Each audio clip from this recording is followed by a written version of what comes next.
President Calvin Coolidge once said, "The words of the president have an enormous weight and ought not to be used indiscriminately.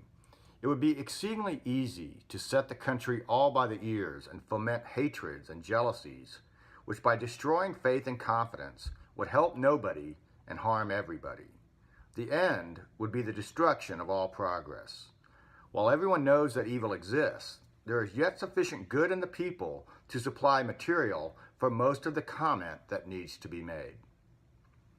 Those insightful words from President Coolidge were probably drawn somewhat from his lessons in debate. And if you're watching this video right now, you're probably trying to figure out, how do you judge a debate? That's the task that we are seeking to inform you about in this video. And as a matter of introduction, I'm Dr. Ben Voth. I am the Director of Debate at Southern Methodist University. I'm also the Calvin Coolidge Debate Fellow. And so in watching this video, you are one of our potential judges for a Coolidge tournament. And so I want to begin with informing you about judging with what I think is the first most important rule of judging, and I'll address this to my own debaters, and that is the judge is always right. And you might be saying to yourself, well, I don't know if that's true in this case. I don't know if I'm fully informed to do this job of judging. But we at the Coolidge Foundation really do believe that you are informed and capable of being a judge of this debate. And we genuinely believe that American civics rest upon the idea that citizens can adjudicate political disputes. And certainly among high school students who are trying to learn a lot of the skills that you already possess in terms of discernment and using language and argument well.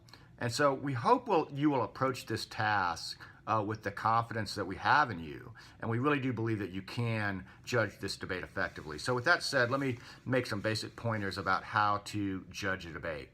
And really, any debate that is judged, college or high school, at really any level, typically involves a very central task, which is to complete a ballot. And here's an example of a ballot, probably identical to the one that you're going to fill out. And in completing a ballot, what a judge is doing is providing timely information to the tournament about the quality and result of the debate they have seen. And there are really two key concepts that have to be assessed on a ballot in order for a judge to complete their task effectively.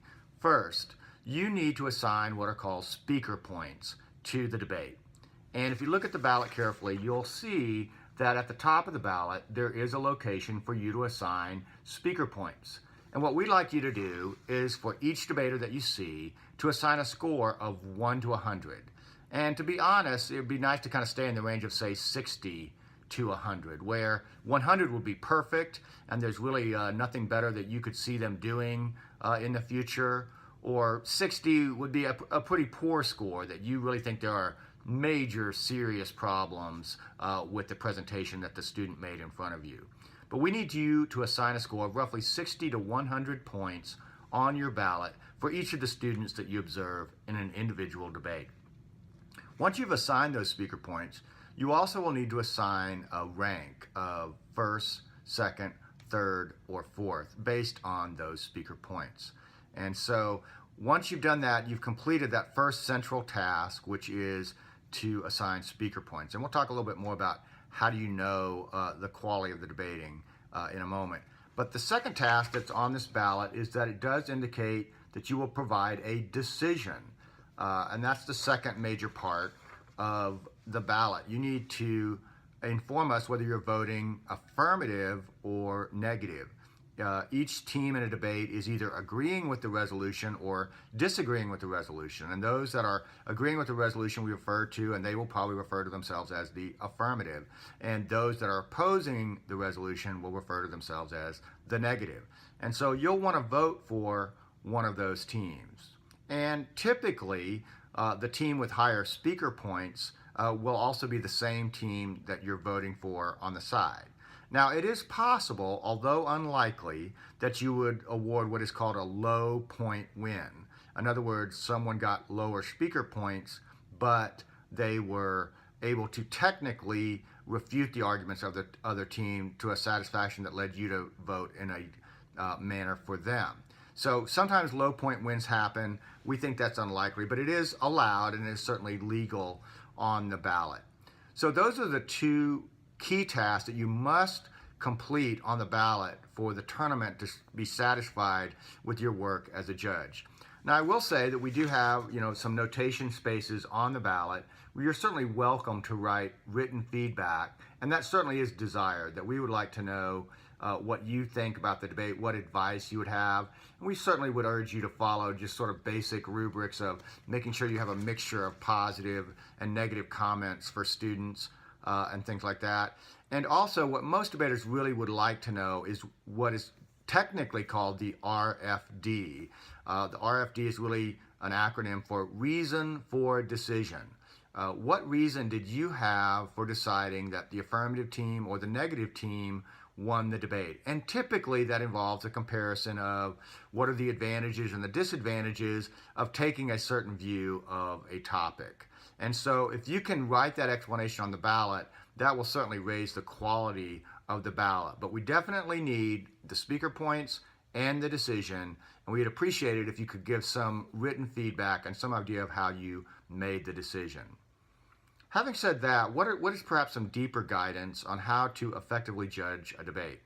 One of the key things to keep in mind is a concept known as tabula rasa. Tabula rasa is Latin for blank slate. And what we'd like is sort of like a blank piece of paper. We'd like you to just let the students write their arguments on your mind as if it were that slate. And you consider only their arguments in the consideration of the final decision, rather than interjecting your own opinions or your own insights about what is true or stronger in regard to the resolution.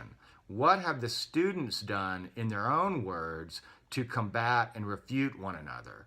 And while you might give some advice on the ballot about what they could have done, you should not hypothesize or fill in gaps for either side in the debate. You should, in the way of a blank slate, simply take the arguments that they provide and compare them. So that's one very important piece of advice about how to judge effectively. Having said that, there's always sort of a classic dilemma in judging any speech or debate contest, quite frankly, and that is a dilemma between what's called style and substance. And there really is no easy answer. This has been argued about all the way back to Aristotle and beyond, about how important is the style of a debater, how important is the substance. But we do think you should consider both elements, and certainly the delivery, which we might think of as the style with a speaker, is a very important consideration when you're looking at those speaker points. And you might say to yourself, how well did they make eye contact? How fluent were they in terms of presentation? Were there awkward pauses? Did they do things that made the message palatable and sensible and comprehensible to you? Insofar as they did those things, that's good style. And you'd want to reward that with higher speaker points and things like that. On the other hand, again, these things are not opposed, but they tend to exist in our minds in sort of a balance, is the substance of a debate. And generally, the substance of a debate is guided by something called evidence. And you should expect to hear from the debaters evidence about why the resolution should be affirmed or rejected. And typically, that evidence is going to take the form of expert testimony. We're not expecting that students would, on their own expertise, assert things. They might have some personal experiences that relate, and that could form some informal evidence. But we would like them to present you with research that supports their contentions, affirming or negating the resolution. So we would ask that you look carefully at the delivery and the substance of the debate, and let that guide your decision-making in the debate.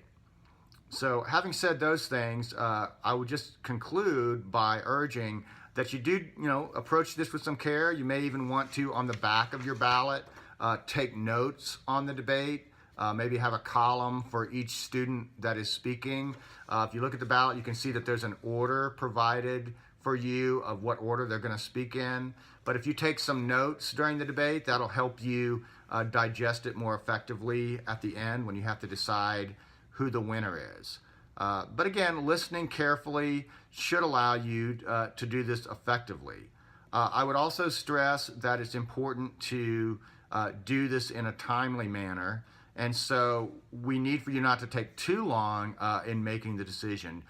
Typically, within 10 to 15 minutes, you should be able to complete a ballot after the debate is over and return it to the individual that gave you the ballot, usually a tabulation table or just someone that you're familiar with the tournament. So we need to get that ballot back in a timely way so that we continue on with the tournament. So don't linger too long, and certainly seek out help with us if you need to do that. Understand as well that the students should be able to time themselves with regard to the time limits of the speech, and they should be well informed and aware of the prep time that they have and the other parts of the debate. Each debate is going to take less than 1 hour to complete, and we're really hoping that inside of an hour this event will sort of start and stop. So one of the things you can do to help us is just to get to your room on time and help the students to start on time, because if one debate were to start late and end late, consequently, it would cause the entire rest of the tournament to be delayed. So the timely delivery of these things is actually pretty important. But again, I want to say thank you for being willing to judge here at this Coolidge event. And please understand that we sincerely believe, and actually we know from studying this for a number of years, that you're helping these young people accomplish a very important communication skill. The ability to express your ideas and convince another person is really profoundly important. So thank you for this time. I hope that you found this video to be helpful and instructive and increasing your confidence to judge a debate and raise up maybe another young Calvin Coolidge for the future of the United States. Thank you again. This is Dr. Ben Voth with your training on the Calvin Coolidge debate tournament judging.